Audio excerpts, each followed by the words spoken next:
Nature trip ba ang hanap mo? Yung malayo sa ingay ng mga sasakyan at polusyon sa syudad? Gusto mo rin bang makalanghap ng sariwang hangin? Kaya naman, ano pang hinihintay nyo mga idol? Arat na! What's up mga idol? It's me again, Idol Jess, and welcome back to my channel. So, ayun na nga mga idol, and syempre, hindi lang nagtatamis ang pinya na talaga mapang-export ang pinagmamalaki ng bayan ng Calauan. So mga idol, andito po ako ngayon sa Barangay Perez, Calauan, Laguna para tuklasin at puntahan ng isang natawag lang hidden gems ng bayan ng Calauan. Ito yung RJ Farms and Resort. So ano pang hinihintay niya mga idol? Arat na! So ayan mga idol, after niyo po i-park yung mga motor niyo o yung mga 4 wheels doon sa baba, magti-trekking kayo patas. Hindi naman siguro abot ng mga ilang oras to. Mga 5 to 10 minutes lang na nakaraan na paahon. So basically pagka ito ay maulan, malamang sa malamang maputik to. So tara mga idol, bali. Ayun na yung lalagpas kayo sa release ng tren, ayan. Ito yung release ng tren mga idol. Hinahapo na ako, tapos ito yung meron sila ritong tarpaulin na nakalagay na RJ Farms and Campsite. Ayun. So pag dito kayo dumaan, diretsuhin nyo lang to, may tarpaulin. Makikita nyo yung grabe, napakalawak na plantation ng pinya. So masasabi mo lang talaga na kapag pinya ng Calauan ay sobrang tamis. So papakita ko sa inyo yung plantation kung gaano kalawak.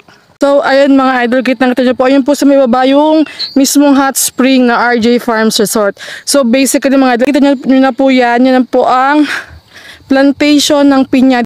Ayan, ito po ay located po sa Barangay Perez, Calauan, Laguna. Ayan, oh.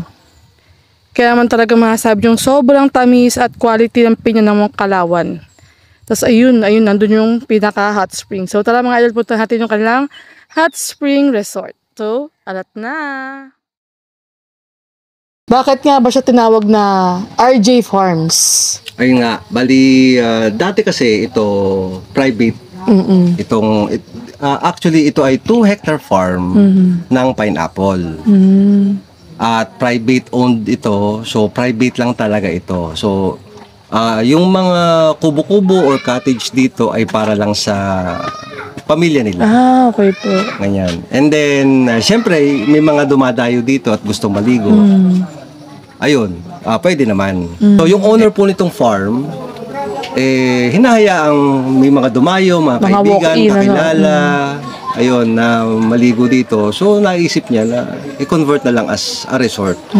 Kaya galing. Yung mga tao dito sa barangay na ito kilala na saan ba yung RJ Farms. Yung RJ Farm.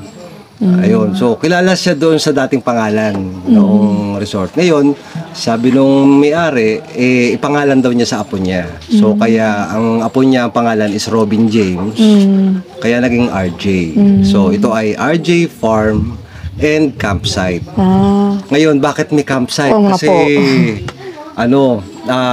karamihan sa mga ganito, nature lover, ganyan. Mga nature tripping, gano'n. Especially ako din, kasi gusto ko lagi nagka-camping. So, isinuggest ko kay, sa may-ari. Na, what if, lagyan din po natin ng camping area. Sige, dapat ang pangalan nito is RJ Farm Hot Spring Resort. So, sinabi ni owner na hindi, ang gusto kong pangalan, RJ Farm and Campsite. Okay po, sige po. Para may dating daw. May impact sa mga tsaka alam nila turista, na may camping area dito. Ayan. So, sa susunod, kung mapansin nga ninyo, dinidevelop naman itong farm. Ini-incorporate na itong resort, pinapalawak, ini-improve, dinidevelop. Naglalagay ng mga bagong cottages at itong sa tabi natin, bagong gawa ito, rooms for rent. So may room na siya. Ngayon yung mga gustong mag-overnight dito, pwede na meron na siyang mag-stay, room. May anak sila ganyan. So pwede na, may mga rooms. Ayun, meron din mga ginagawa pa po sa kabila. May mga room din yan. So, bali yung ginagawa po dito, sir, ang mangyayari pa, parang ganito rin po itsura nito. Oo. Tapos yung iba dyan, medyo malaki-laki yung room. for family. for Kasi family ito talaga for siya. couple. Nga gusto nasa tabi ng ilog. ng ilog, Oo, gustong ilog maligo, ayun, pwede sila mag-overnight. Pag naani po yung yung mga pinya po natin, ang ani po niyan is by October, November, December. Yan ang anihan yan. I-move yung pinyang yan. And then, ito magiging... Papalawakin po, sir. Papalawakin itong resort, grass area, cottage, camping area. Bale, ito magiging campsite na po siya, sir. Malawak na yun. Ang ganda. So, palalawakin niya itong resort. Talagang hilig ni owner na... kasi, ito na lang yung kanya pinagkakaabalahan. Libangan na rin po, Sabi niya, dati, minsan lang ako pumunta rito, pero ngayon, araw-araw napunta ako, sabi niya.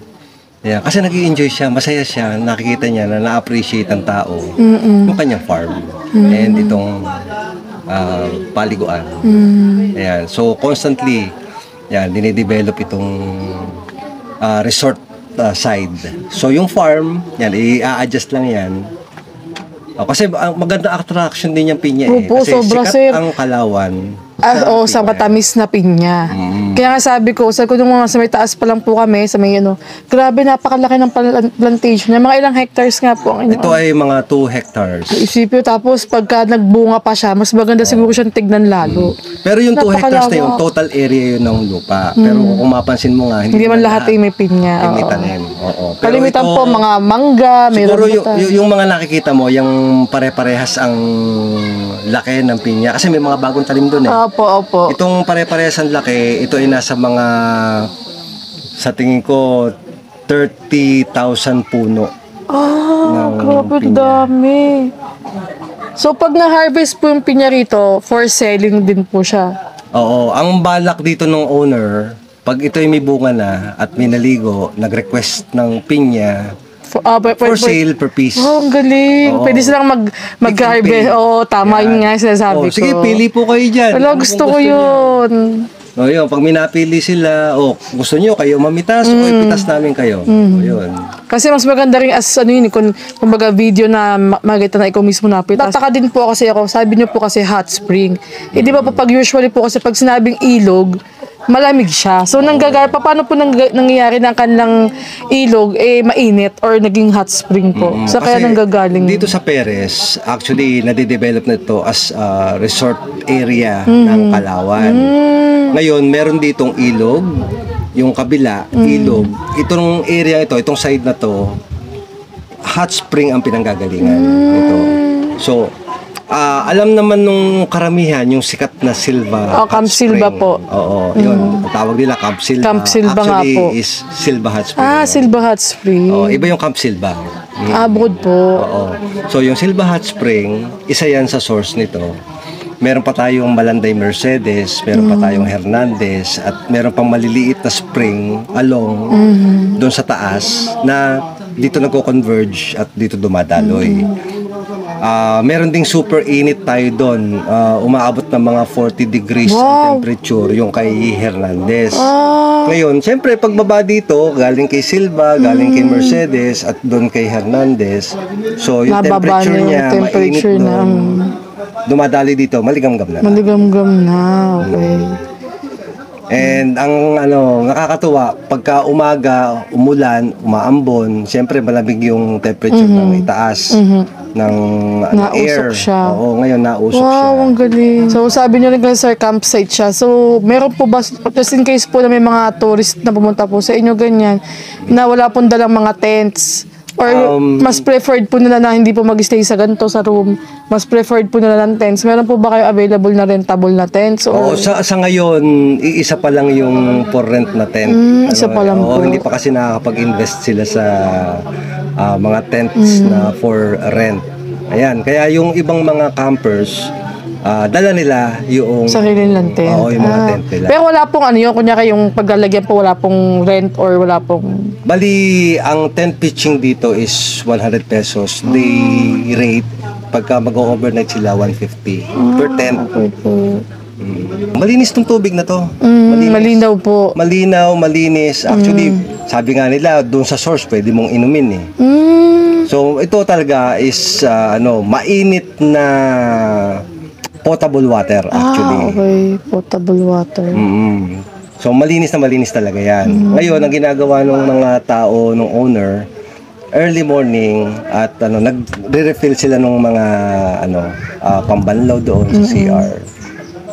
Ayan. So ito lang ang ginagamit din nilang source of water na Pambanlaw po. pambanlaw doon sa CR.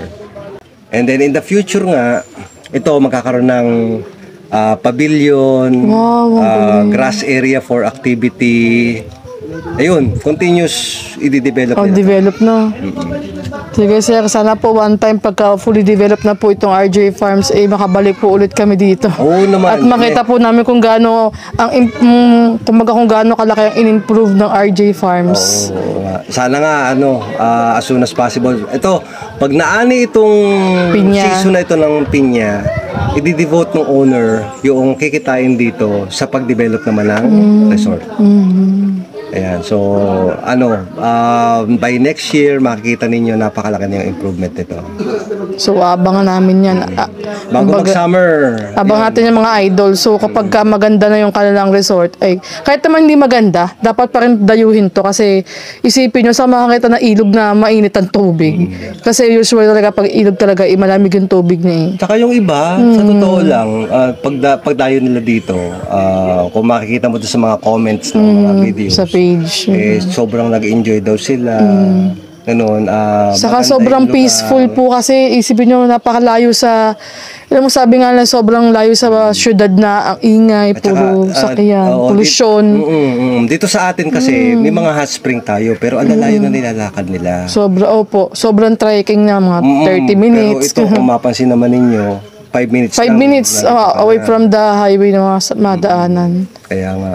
Saka sobrang tahimik, as in, kumbaga peaceful talaga. Kaya naman mga idol, kung naghahanap ka ng hot spring na pwede kang mag-relax at enjoy ang ganda ng kalikasan. Arat na dito mga idol sa RJ Farms and Campsite na located po sa Barangay Perez, Calauan, Laguna. For more inquiries, please do visit and follow their Facebook page, RJ Farms and Campsite.